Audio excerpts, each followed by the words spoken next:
Assalamualaikum warahmatullahi wabarakatuh. Perkenalkan, nama saya Devlita Manana dengan NIM A241230026. Hari ini saya akan mempresentasikan hasil proyek pendidikan Pancasila saya dengan dosen pengampu Pak Taufik Eka Riandana. Jadi, kasus yang saya ambil dari proyek saya yaitu perbaikan dadakan untuk akreditasi kampus. Dan ini dia hasil karya saya. Jadi, sebelum itu, apa sih perbaikan dadakan? Nah, perbaikan dadakan untuk akreditasi kampus adalah kondisi ketika perguruan tinggi hanya memperbaiki fasilitas, sarana, prasarana, dan layanan kampus menjelang proses penilaian akreditasi, bukan sebagai bagian dari pemeliharaan rutin. Fenomena ini berkaitan erat dengan hak dan kewajiban. Mahasiswa memiliki hak mendapatkan fasilitas pendidikan yang layak, aman, dan mendukung proses pembelajaran. Sementara pihak kampus memiliki kewajiban untuk menyediakan, merawat, dan meningkatkan fasilitas tersebut secara berkelanjutan.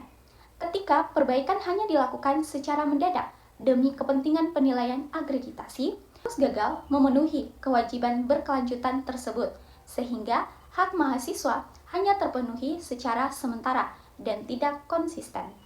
Menjelang jadwal akreditasi, banyak kampus melakukan renovasi besar-besaran, mengecat ulang gedung, memperbaiki toilet dan laboratorium, membeli peralatan baru, merapikan ruang kelas, hingga menampilkan citra seolah-olah fasilitas tersebut selalu terawat. Namun, kenyataannya, selama hari-hari biasa fasilitas tersebut kurang diperhatikan. Kurangnya alat, kursi yang rusak dibiarkan berbulan-bulan, serta area kampus terlihat tidak terpelihara.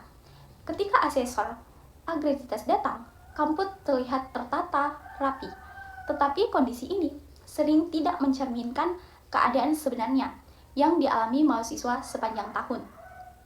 Situasi tersebut memunculkan pertanyaan tentang transparansi, tanggung jawab institusi, serta komitmen kampus terhadap kualitas pendidikan yang sesungguhnya.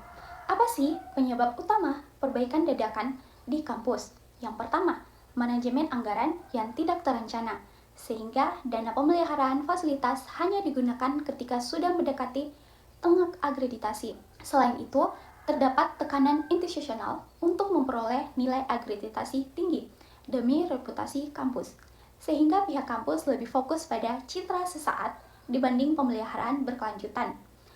Minimnya sistem monitoring dan evaluasi fasilitas juga menyebabkan kerusakan dibiarkan hingga akhirnya diperlukan renovasi besar. Di sisi lain, kurangnya kesadaran sebagai mahasiswa dalam menjaga fasilitas turut mempercepat kerusakan, sehingga kampus terpaksa melakukan renovasi kilat. Akibat dari perbaikan dadakan fasilitas menyebabkan kualitas pembelajaran sehari-hari menurun karena mahasiswa tidak memperoleh fasilitas optimal sepanjang tahun, sehingga hak mereka atas pendidikan bermutu tidak terpenuhi secara konsisten. Selain itu, anggaran menjadi boros karena renovasi mendadak cenderung membutuhkan biaya lebih besar dibandingkan perawatan rutin. Citra kampus juga dapat menurun ketika mahasiswa dan masyarakat melihat ketidakjujuran dalam penataan fasilitas hanya untuk kepentingan asesor. Dalam jangka panjang, pola ini menciptakan lingkungan pendidikan yang tidak berkelanjutan, menurunkan kepercayaan mahasiswa, dan mengurangi efektivitas proses pembelajaran. Selanjutnya, kesimpulan dari proyek saya. Perbaikan dadakan untuk akreditasi kampus menunjukkan bahwa kampus lebih fokus pada pencitraan daripada peningkatan kualitas pendidikan secara nyata.